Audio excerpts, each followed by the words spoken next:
This is RV Life with Kim Hanna, where big rigs and smart stops actually go hand in hand. Today we are not at a resort and we aren't sitting somewhere for free. We actually paid for this spot $50 for one night, and I'm glad that we did it. So here's the deal. We parked at a county fairgrounds with full hookups, water, 50 amp power, and sewer for just $50 a night. And 50 amp hookups lets us run both of our air conditioners top speed all night long. It's awesome. $50 might sound a little pricey, but that's actually half the price of what the local RV parks are getting in this particular area. We are in California, by the way. Yeah, it's still a lot more than parking in a Walmart parking lot for free, but here's the thing. It is 92 sunny degrees outside and we are here with our cats. As usual, they need air conditioning, and actually Pete and I do too.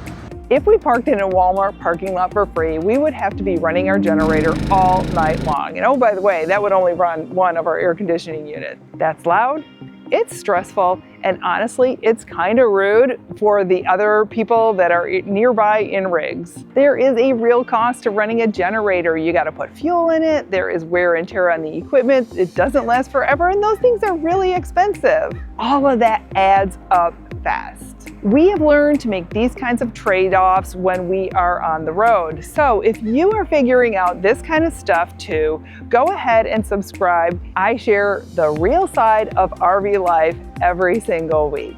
We're pulling out first thing in the morning, so we didn't need amenities or views. We just needed some hookups to run our air conditioning units and a little bit of peace. It's not glamorous, it is not free, but for one night, it is exactly what we need. Have you ever stayed at a fairground or a city park or something like that? I would love to hear where you stayed and give us some tips that you have. Drop your favorite ideas in the comments. We'd love to chat.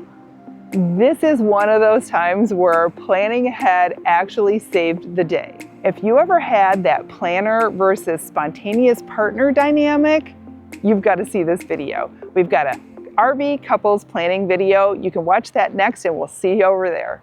See you soon.